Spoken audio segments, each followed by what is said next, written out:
제대로 내 진로 탐색을 하고 다시 수능을 보고 싶다라고 얘기를 하더라고요. 그래서 이공계열이면 괜찮지 않을까라는 생각에서 물어봤어요. 1년이 너무 아깝지 않니? 라고 했더니 자기소개 부탁드립니다. 네, 반갑습니다. 안녕하세요. 저는 내일진로 대표 김태연입니다.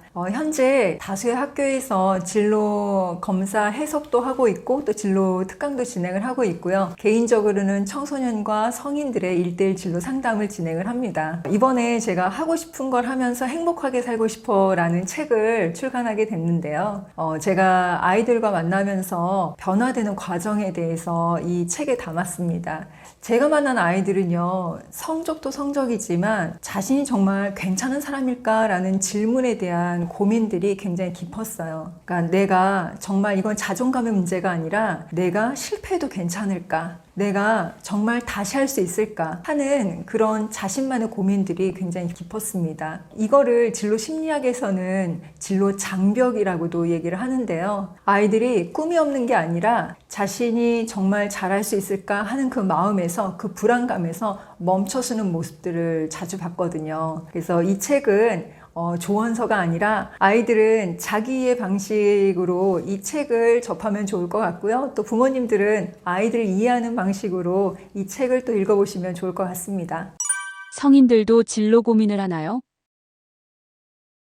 성인 진로 상담도 보면 탐색기가 제대로 이루어지지 않아서 일어나는 경우들이 대다수 많습니다. 그러니까 우리 사회적 현상에서 이게 더 좋은 방향이니까 이렇게 해봐 라고 해서 부모의 얘기를 듣던 주변에 좋은 조언들을 듣던 그것을 그대로 받아들이고 그냥 진로를 선택해서 갈 때 그 결과가 계속 고민으로 이어지더라고요. 그래서 내가 정말 이걸 원하는 게 맞을까? 그리고 또 우리가 그걸 선택했지만 그 안에서 그 직업군 안에서 일어나는 여러 가지 갈등의 요인들이 있잖아요. 그게 때로는 자기 성장의 요인이 될 수도 있는데 그걸 회피하고 싶어 할 때 다시 진로 탐색을 하는 경향들도 있고요. 또 앞으로 더 한 발짝 나아가고 싶은데 그 방법을 모를 때도 상담을 요청하시는 경우들이 많습니다. 네, 제가 진로 교육을 하면서 느낀 점이 예전과 정말 많이 달라졌다라는 걸 좀 경험을 하는데 예전에 우리는 뭐 먹고 살까? 이거에 대해서 좀 고민을 했었거든요. 그리고 내 성적으로 어떤 과를 갈까? 이런 것들을 고민했다면 지금은 나는 누구일까? 그리고 이 일이 내 가치와 맞을까?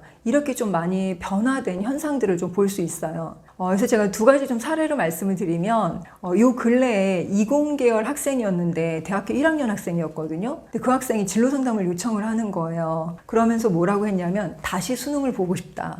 제대로 내 진로 탐색을 하고 다시 수능을 보고 싶다라고 얘기를 하더라고요. 그래서 이공계열이면 괜찮지 않을까라는 생각에서 물어봤어요. 1년이 너무 아깝지 않니? 라고 했더니 이대로 10년 가는 게 그때 더 아까울 것 같아요 라고 얘기를 하더라고요. 이게 정답일 수 있겠구나 라는 생각도 좀 들었습니다. 옛날 같으면 그냥 내가 묵묵히 이 길로 끝까지 가보면 뭐가 되겠지 이렇게 생각을 하는데 지금은 내 선택이 정말 틀리다면 그거를 바로 바꾸고 그게 실패가 아니라 정말 탐색의 성공이다 라는 방향으로 재설정을 하고 가는 모습들이 또 보였거든요. 그리고 또 하나는 요즘에는 진로 탐색하는 과정들이 굉장히 많아요.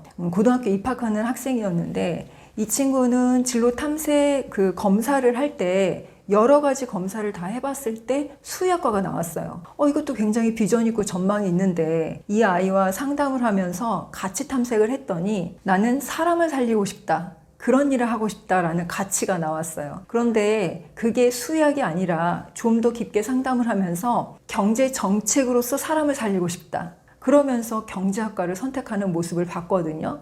예전과 다르게 그냥 직업을 선택하는 게 아니라 내 방식으로 가치 있게 살고 싶다. 나의 가치를 설계하는 일로서 이 진로가 많이 변화되고 있구나라는 것을 알게 됐습니다. 요즘 아이들이 겪는 진로 설정의 어려움은 무엇인가요?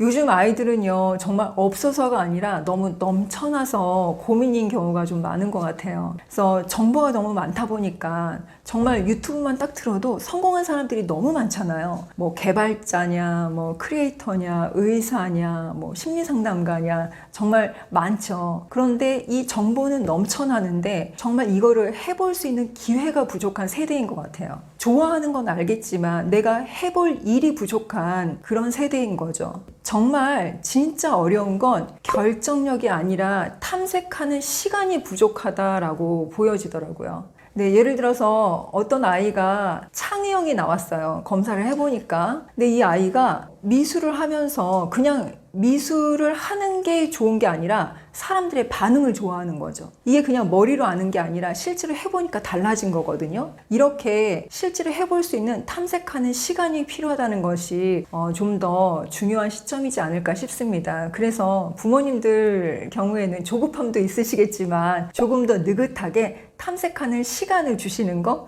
그것도 굉장히 중요하다고 봅니다. 진로 검사지 어떻게 활용하면 좋을까요?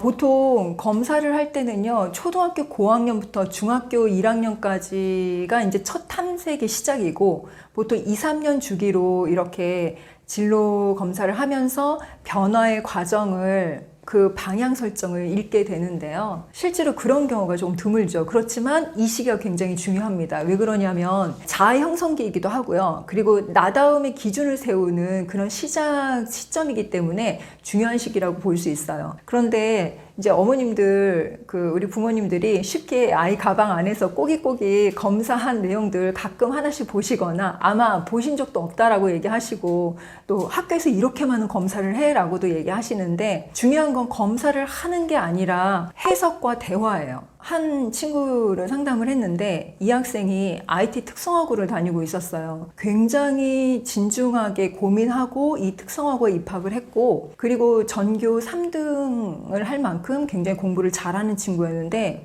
적성검사에는 그 전공 과목이 적합하게 나왔어요. 그런데 흥미검사에서는 완전히 수준이 다 떨어지는 거예요. 그래서 물어봤어요. 왜 이렇게 흥미검사 결과가 낮게 나왔을까라고 얘기를 했더니 이 친구가 요즘 들어 어떤 과목에 대해서 지금 수업을 새롭게 받고 있는데 그게 선생님도 마음에 안 들고 그리고 그거에 대해서 너무 스트레스를 많이 받고 있어서 전체적인 흥미 지수가 다 떨어지는 거죠. 그렇기 때문에 검사 결과지로만은 알 수가 없어요.